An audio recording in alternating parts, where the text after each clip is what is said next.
Mata kuliah Biologi Molekuler 2, Fakultas Teknobiologi, Universitas Surabaya.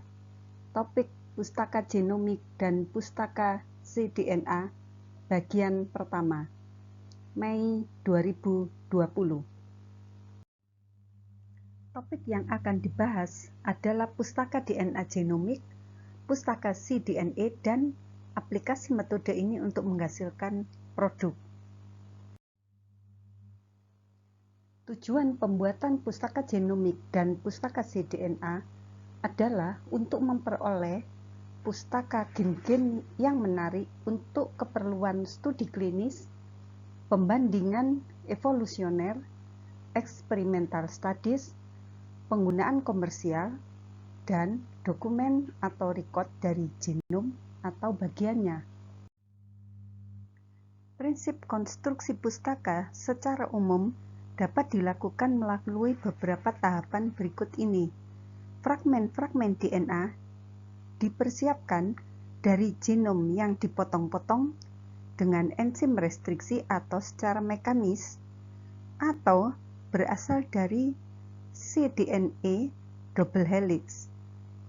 Bisa juga fragmen diperoleh dari sintesis secara kimiawi atau dengan perbanyakan secara PCR.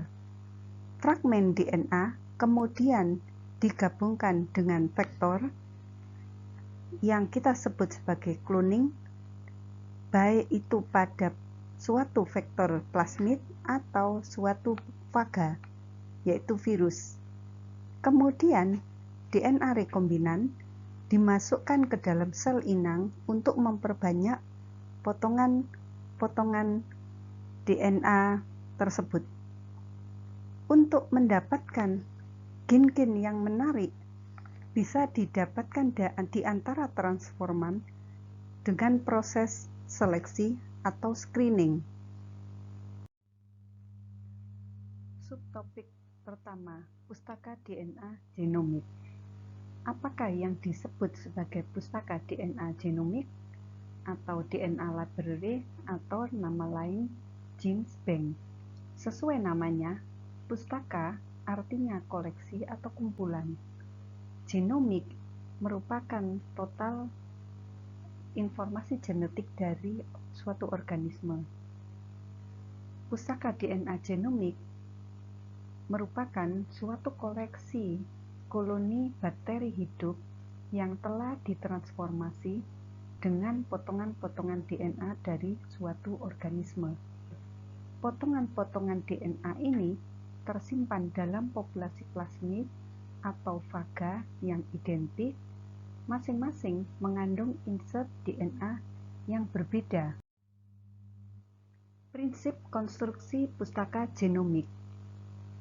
Sel eukariot atau prokariot yang menarik diekstraksi total DNA dari sel diperoleh DNA genomik. Karena DNA genomik ini ukurannya terlalu besar untuk dikloning, maka harus dipotong-potong lebih dahulu dengan enzim restriksi atau dipotong-potong dengan secara mekanik, sehingga didapatkan potongan DNA genomik dengan ukuran yang lebih kecil. Potongan-potongan ini kemudian diinsersikan ke dalam vektor cloning, bisa berupa faga atau pada plasmid. DNA rekombinan yang terbentuk kemudian dimasukkan ke dalam sel bakteria untuk memperbanyak potongan-potongan yang ada di dalam vektor cloning tadi. Transforman yang diperoleh merupakan kumpulan transforman yang disebut sebagai pustaka genomik. Preparasi DNA genomik. Seperti telah kita bahas pada slide sebelumnya, DNA genomik berukuran terlalu besar sehingga tidak memungkinkan untuk dikloning. Karena itu, DNA genomik harus dipotong-potong terlebih dahulu. Pemotongan DNA genomik dapat dilakukan dengan bantuan enzim restriksi. Enzim restriksi memotong pada urutan tertentu pada DNA genomik. Pemotongan pada complete digestion dilakukan secara sempurna. Selain itu, juga bisa dilakukan secara partial digestion. Seperti pada complete digestion, pada partial digestion, DNA genomik dipotong dengan bantuan enzim restriksi. Tetapi pada partial digestion, pemotongan dilakukan tidak sempurna dengan cara konsentrasi enzim dikurangi atau waktu inkubasi dipersingkat. Selain kedua cara di atas, pemotongan DNA genomik juga dapat dilakukan secara mekanis, artinya dipotong-potong secara fisik. Pemotongan DNA genomik secara partial digestion. DNA genomik dipotong-potong terlebih dahulu dengan bantuan enzim restriksi. Kemudian, potongan DNA diseleksi berdasarkan kisaran ukuran tertentu dengan cara sentrifugasi pada gradien densitas atau dipisahkan secara elektroforesis pada gel agarus. Untuk potongan DNA yang berujung sticky dapat langsung masuk ke tahapan cloning. Sekuen pustaka genomik yang dihasilkan terutama oleh partial digestion tidak akan setara mewakili DNA genomik. Kenapa? Karena sisi restriksi enzim yang berdekatan satu sama lain atau yang sangat berjauhan akan terbuang pada tahap seleksi. Juga banyak area DNA menghambat replikasi vektor sehingga tereliminasi. Kelemahan pemotongan DNA genomik dengan enzim restriksi baik pada complete digestion maupun partial digestion adalah adanya sisi restriksi pada sebelah dalam suatu gen, bisa pada satu atau lebih lokasi. Akibatnya, gen tersebut tidak akan menghasilkan produk seperti aslinya. Juga, kalau fragmen hasil pemotongan enzim restriksi ukurannya cukup besar melebihi kapasitas vektor, maka fragmen tersebut tidak bisa tertampung ke dalam vektor. Penentuan ukuran pustaka. Bagaimana cara kita menentukan seberapa banyak pustaka yang harus kita miliki agar mewakili keseluruhan DNA genomik target kita? Misalnya, suatu pustaka dengan 1 juta klon, maka perlu diambil 1 juta koloni terpisah yang membawa insert di dalam plasmid atau plak vaga. Kita dapat menghitung dengan rumus berikut ini. Dari rumus ini kita ketahui bahwa semakin panjang fragmen yang diklon dalam suatu vektor, maka semakin sedikit jumlah total pustaka.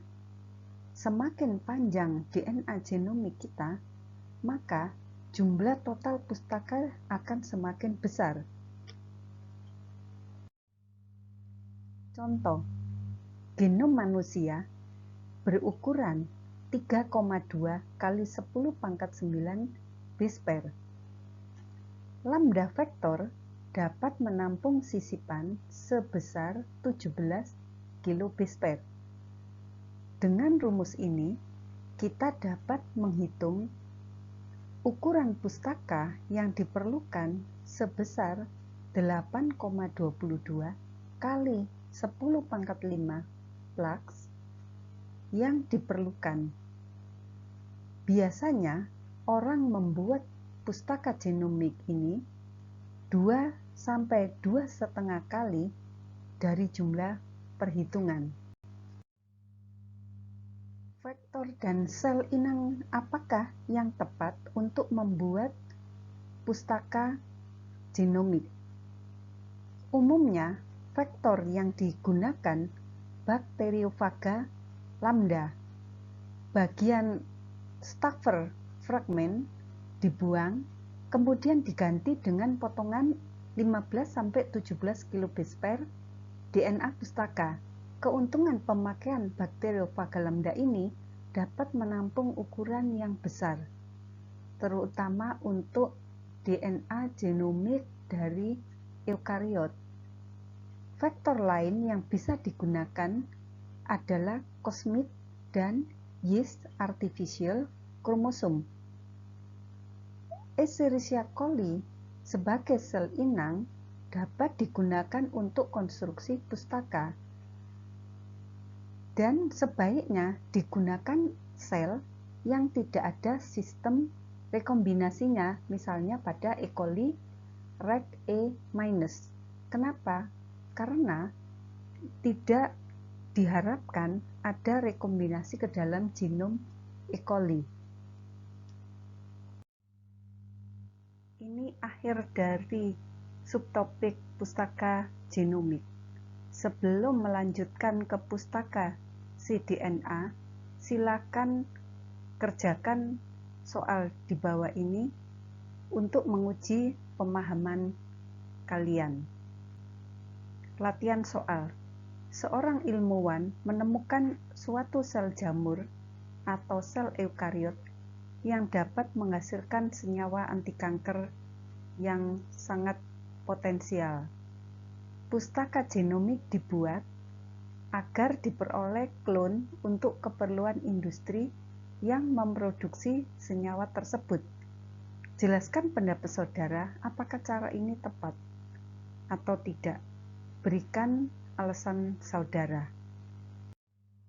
Bila ada pertanyaan, silakan pertanyaan ditulis di forum diskusi di ULS.